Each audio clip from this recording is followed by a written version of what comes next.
If you've been watching my videos, following my tweets, reading my articles, for the past 6-7 months, I've been saying that we were ineluctably on a trajectory that was heading toward impeachment, or at the very least, impeachment proceedings. And today, Nancy Pelosi confirmed this and announced with great fanfare, actually not really great fanfare, but she did announce that impeachment proceedings are formally underway. Now, she used the word inquiry, and there is a slight semantic question as to whether that formally constitutes impeachment proceedings. The law and the process and the precedent around that is a little vague. But for Pelosi to even say definitively that an impeachment inquiry is underway is dramatic enough and essentially confirms what I have been forecasting for a long time. Now, when I was saying that impeachment was inevitable months ago, I was referring to the Mueller report and to all the issues attendant to the Trump-Russia narrative. And if you look at the reason why impeachment was initiated today, it could be easy to miss how it is in fact connected to the Trump-Russia saga, because ostensibly what precipitated Pelosi's movement here, and which impelled seemingly dozens or 20, maybe 30 House Democrats to declare for impeachment over the past 24 to 36 hours, is this Ukraine issue. So the phone call that Trump purportedly had 2 months or so ago with the president of Ukraine, where supposedly the Joe Biden investigation was discussed, and Trump is alleged to have pressured the president of Ukraine to take action against Biden, and everybody interprets that to mean that Trump was soliciting foreign help in his electoral bid. So if that's the reason why impeachment has now been initiated, what does it have to do with the Russia issue? Well, take a look at the reasoning that a number of Democrats have set forward as to why they are now backing impeachment proceedings. They make clear that they don't view a real distinction between the Mueller stuff and this current Ukraine stuff. They're all sort of interconnecting. I'll give you what Brendan Boyle, who was a Democrat of Pennsylvania, said. Quote, "What Trump has done is sacrifice America's defense of Europe against Russia. It is deeply unpatriotic." That's the reason why Brendan Boyle said he is now backing impeachment. Representative Antonio Delgado, Democrat of New York, said, quote, "The president instructed his administration to withhold military aid that Ukraine needed to fend off Russian aggression," end quote. That's a sure sign that this whole Ukraine matter, although it's taking on a different form, is a continuation of the Russia matter, because it has an explicit Russia dimension.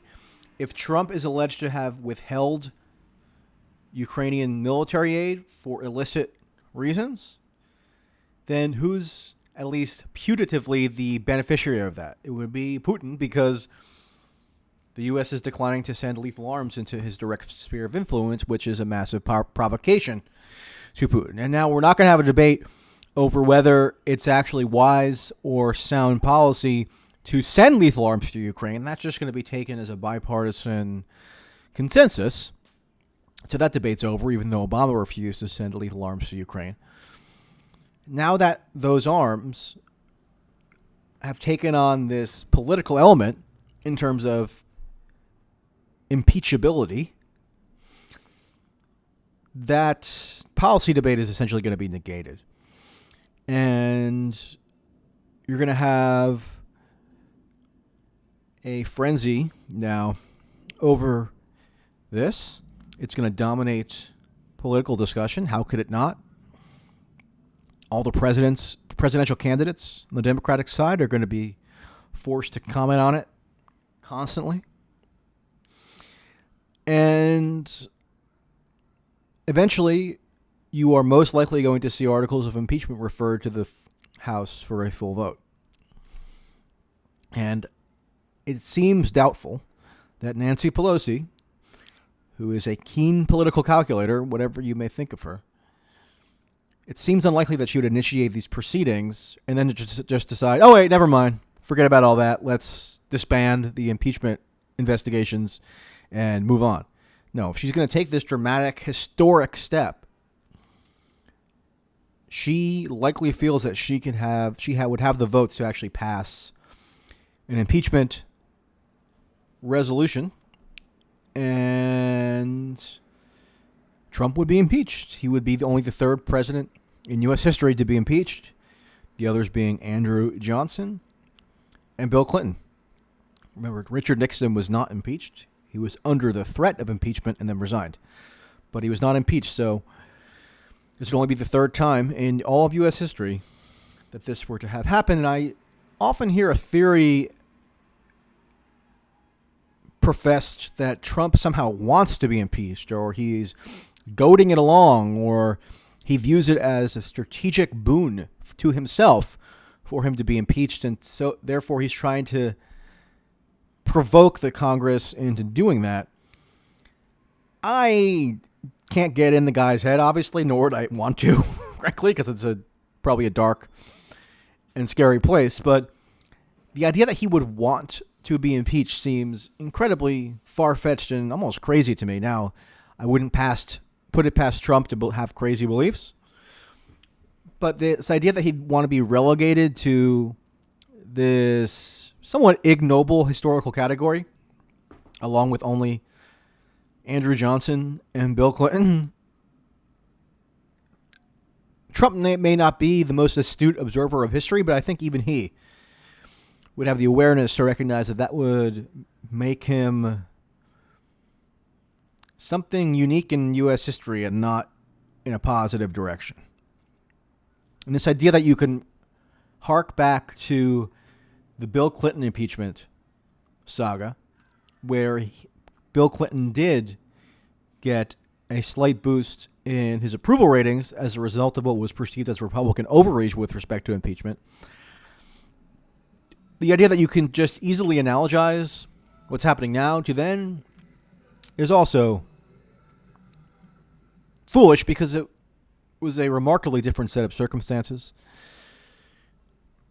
And Trump is going into re-election, which makes it almost useless to draw that comparison, because Bill Clinton had already been re-elected when he was impeached. So the public, to the extent that they did support impeachment, viewed it as the only remedy to kind of exert repudiation to Bill Clinton for what was perceived as his high crimes and misdemeanors, whereas Trump is up for re-election in 14 months. Not that far away in the grand sweep of things. So we don't know how exactly the public is going to react to this. They could react negatively, and it could help Trump, but I could easily foresee how it could do the opposite. I think anybody who tells you that they know how it's going to transpire is just blowing hot air, and don't believe them. Unless they have a crystal ball. And the only crystal ball I'm aware of is that woman who does the Hill TV show, which is good. I've been on it a couple times, and it's worth subscribing to. They have some good content. So that's a tangent. Let me just underscore one other point, which is that although the impeachment proceedings have ostensibly been initiated on the basis of this Ukraine issue, Gerald Nadler is going to be the one calling the shots, essentially. He's the chairman of the House Judiciary Committee. He had been privately in favor of an impeachment proceeding for months. And what was he in favor of impeaching Trump over prior to today? Mueller, Russia, that whole gamut of issues that gets kind of bundled under the banner of the Robert Mueller, blah, blah, blah, blah, blah. So you think Gerald Nadler is just going to dispense with all that? Now that impeachment proceedings have been initiated under somewhat different auspices? No, he's going to incorporate all the previous drama under that banner. And we're going to have a multifaceted set of issues that are now considered impeachable, and they will include the Russia stuff. So that's why I've been warning everybody, don't believe that any of that has gone away. Don't believe that just because public interest has ebbed and flowed, or because Mueller didn't deliver an especially scintillating performance when he testified before Congress, or whatever the reason. No, this is always lurking below the surface, and the only reason why this Ukraine issue has any narrative weight, I mentioned this yesterday, is because of the connections that you can posit between what Trump did and the previous Russia-Mueller stuff. What is Trump alleged to have done here? He's alleged to have encouraged or welcomed foreign help. That's one of the key planks of what he was alleged to have done with regard to Russia. He's alleged to have, again, withheld the military aid to Ukraine that was used in this proxy war against Russia, and therefore he's perceived wrongly, because he sent the aid anyway, but he's perceived, at least in the blinkered partisan minds of Democrats, as having done something to advance the interests of Putin. He's undermining democracy. Whatever the trope is, whatever the theme is that is invoked to justify why this Ukraine issue is impeachment worthy, you can bet your bottom dollar that it has resonance only because of how you can incorporate it into the whole sweeping Russian narrative that preceded it. So, get ready for a meltdown. We're going to be in this now for 6 months, something like that. Maybe more, maybe a little bit less. I think they probably want to, as best to the best of their ability, expedite the process because of the presidential primaries beginning in February.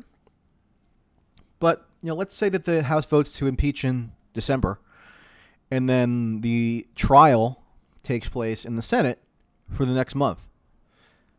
That means Bernie Sanders, Elizabeth Warren, Kamala Harris, Cory Booker, Amy Klobuchar, Michael Bennet, yeah, he's also in there. They all have to leave the campaign trail and attend to their duties as jurors in the Senate having to do with this impeachment trial. So that means that they're going to have this sideshow going on when they would be campaigning otherwise.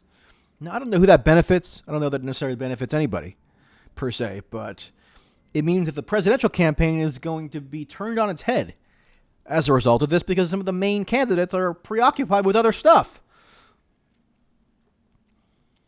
Now, in terms of the political calculation for the candidates, I said right away when Elizabeth Warren started calling for impeachment that it was a shrewd political move on her part. I didn't agree with it on the substance, but I recognized it to be shrewd because there was obviously a constituency in the Democratic Party that wanted a standard bearer who would be vigorous and aggressive on the subject of impeachment. And Warren provided that. And sure enough, ever since that moment, April 19th, I believe it was, maybe April 20th, she's gone up and up and up in the polls to the point that in the past couple days, she's taken the lead in Iowa and New Hampshire. And I think that has to do more so than her, quote, plans or any other thing, any other aspect of it, really. I think it has to do with the springboard that she got from this impeachment stuff. I think it's hugely resonant with segments of Democratic voters who don't feel as though that their priorities are being reflected in the leadership of the party, and Warren filled that void for them. So now the question is, who benefits from here? Well, I asked this question today, and I've asked it before. Does a political climate dominated by impeachment seem like it's well suited to Bernie Sanders? Is Bernie Sanders the type of guy who would get deep into the weeds of the legal minutia around impeachment, whether it has to do with obstruction of justice, whether it has to do with the collusion elements, whether it has to do with these whistleblower issues, whether a document is transferred by the Director of National Intelligence, Inspector General, to the Congress within a certain time frame, and whether there's a presidential privilege involved in the substance of the whistleblower complaint, yada, yada, yada. Does that seem like stuff that Bernie wants to be railing about all day, every day? Probably not, right? Probably he wants to rail about the stuff he's railed about for decades, such as income inequality, single-payer health care, the whole raft of issues that everybody knows is associated with him. Whereas Warren, she can be fluent in those issues. She can use her legal background, law professor, to speak about them in a way that's going to be compelling, maybe not to me, but to a significant portion of the Democratic primary electorate, which is who she is now courting to win the nomination. So I think, and again, nobody has a crystal ball here. Nobody has an oracle through which they can definitively predict what's going to transpire. But it seems as though that the fundamentals of this new political climate are well tailored to Warren's strengths and not so much to Bernie's strengths. So I see little reason to think that her upward trajectory in the polls and in other metrics is going to be stymied anytime soon. Now, it looks like Tulsi may be the final Democratic candidate to not back impeachment proceedings, and there's going to be a ton of pressure on her to do so, especially if it comes to a floor vote, meaning if she has to vote on impeachment on the final resolution, then, wow, she is going to be deluged if she doesn't come around. I don't think she will. I think she's against impeachment on principle as not the right mechanism to hold Trump accountable. And I agree. Barring anything unforeseen that is just blatant and unquestionably a high crime or misdemeanor, I don't think that we have that yet. The Democrats decided to launch this dramatic investigation and make this dramatic pronouncement today before the transcript of the phone call in question had been released. It would be kind of nice to know what's in that transcript prior to taking this earth-shattering historic step, but that's just my position. Anyway, buckle up because this is going to get ugly. And I'll talk to you later.